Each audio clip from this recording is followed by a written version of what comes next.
그렇다 보니까 이 검사와 피고인 구도에서 피해자는 불안할 수밖에 없는 것이죠. 그래서 피해자인 우리는 안녕하세요. 훈이로TV의 김기훈 변호사입니다. 자, 이번 시간에는 형사소송에서 피해자는 엄벌 탄원서 말고 무엇을 더 할 수 있는지, 현실적으로 어떠한 것을 하는 것이 가장 좋은지 한번 간략히 설명드려 보도록 하겠습니다. 자, 이 형사소송은 민사소송과 다르게 가해자와 나의 구도가 아니라 검사와 피고인, 즉 가해자와 검사의 구도입니다. 그래서 검사와 피고인이 서로의 주장을 해서 최종 결정권자인 법원이 유죄인지 무죄인지 결정하고, 유죄라면 형량은 어떻게 할 것인지를 결정하는 것입니다. 그래서 이러한 구도이다 보니까 민사소송과 다르게 이 피해자는 절차에서 사실상 뒷전일 수밖에 없습니다. 이것은 구조에 기인하는 것이긴 합니다만, 형사소송에서는 피해자가 적극적으로 무엇을 하는 것이 사실상 어렵습니다. 그래서 제가 이전 영상에서도 피해자가 할 수 있는 3가지 방법에 대해서 말씀을 드린 바 있는데, 오늘은 현실에 맞추어 한번 설명을 드려보고자 합니다. 자, 일단 형사소송법 제294조의 2에서는 피해자의 진술권을 규정하고 있습니다.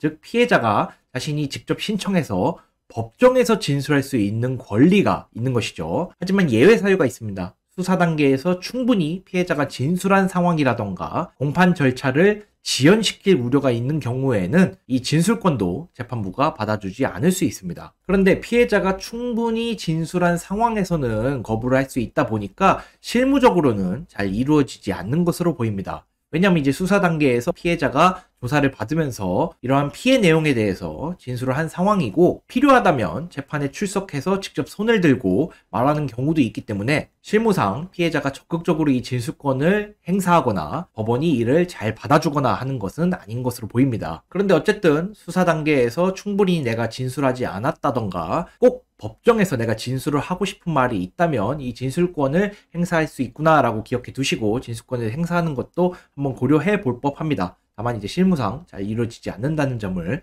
기억해 두셔야 할 것 같습니다. 그리고 형사소송법 제294조의 4에서는 피해자의 공판기록 열람 등사라고 해서 피해자가 이 형사소송 기록을 열람 또는 등사할 수 있는 것으로 되어 있습니다. 하지만 재판장에게 신청을 해서 허가를 받아야만 합니다. 그래서 피고인이 어떠한 주장을 했는지, 그리고 검사가 확보한 증거는 무엇인지, 이러한 점들을 면밀히 확인해야 내가 어떠한 법리적 주장 등을 할 수가 있을 것으로 보이죠. 그런데 실무적으로 재판부가 거의 불허합니다. 대부분을 불허합니다. 내가 제출한 증거 말고는 불허하는 경우가 많습니다. 그래서 저도 피해자를 대리해서 여러 번 공판기록 열람 등사를 신청했지만 내가 제출한 자료 또는 의견서 그리고 공소장 이 외에는 대부분 불허하고 있습니다. 그리고 왜 허가하지 않는지에 대해서도 제대로 답변도 하지 않습니다. 그러니까 그렇기 때문에 결국에는 가해자, 즉 피고인이 제출한 자료라던가 이런 것들은 우리가 직접 확인하기가 어렵습니다. 그러니까 더욱 답답한 것이죠. 제가 대리해서 공판기록 열람 등사를 해도 해주지 않는데 개인이 직접 신청하더라도 마찬가지일 것으로 보입니다. 그래서 이러한 상황을 정확히 인식하시고 대응하시는 것이 중요할 것으로 보입니다. 그래서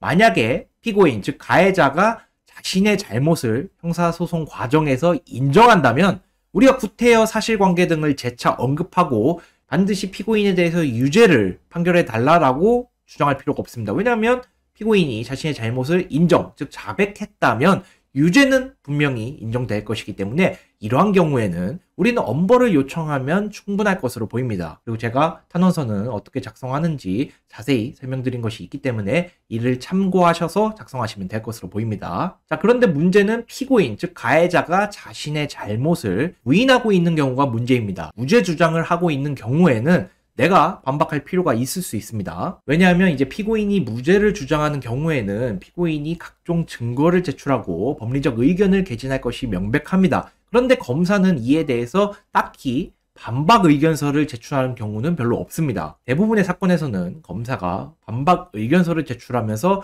무죄가 아니라 유죄를 선고해야 한다고 주장하지는 않습니다. 그렇다 보니까 이 검사와 피고인 구도에서 피해자는 불안할 수밖에 없는 것이죠. 그래서 피해자인 우리는 피해자 의견서로 법리적인 의견도 개진하는 것이 좋습니다. 그리고 그것이 가장 바람직한 방법으로 보입니다. 그런데 아까 말씀드린 것처럼 기록도 못 보는데 어떻게 대응할 수 있습니까? 변호사님, 이렇게 질문하실 수 있는데, 그렇기 때문에 피해자는 공판기일에 출석해서 피고인이 어떠한 주장을 하고 있는지 확인하는 것이 필요합니다. 특히 첫 번째 열리는 재판, 즉 첫 공판기일에는 출석을 하셔서 피고인이 자신이 무죄라고 주장을 하고 있는지, 만약에 무죄라고 주장한다면 어떠한 이유, 논리를 제시하고 있는지, 또는 그것을 어떤 식으로 앞으로 확보하겠다 또는 제출하겠다 이렇게 주장했는지를 확인하는 것이 중요합니다. 그래서 첫 공판기일에 출석했더니 피고인이 자신의 범죄를 모두 인정했다면 앞에서 설명드린 것처럼 엄벌 탄원서만 제출하면 되는 것이고, 무죄라면 이제 준비를 해야 하는 것이죠. 그래서 핵심은 피고인이 무죄라고 주장하는 부분을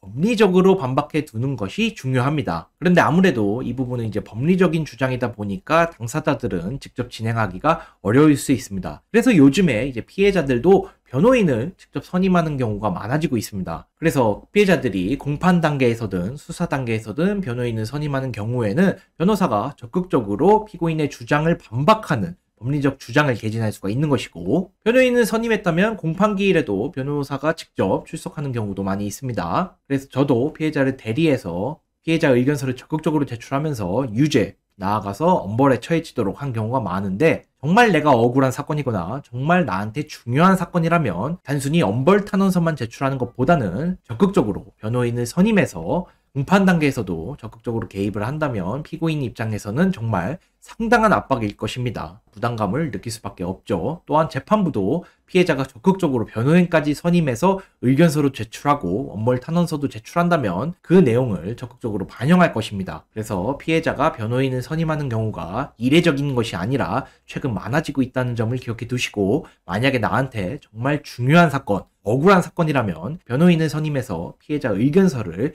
제출하시기 바랍니다. 자, 이번 시간에는 피해자가 공판 절차에서 피해자 의견서를 제출하는 방법에 대해서 설명드렸습니다. 다음 시간에 뵙도록 하겠습니다. 감사합니다.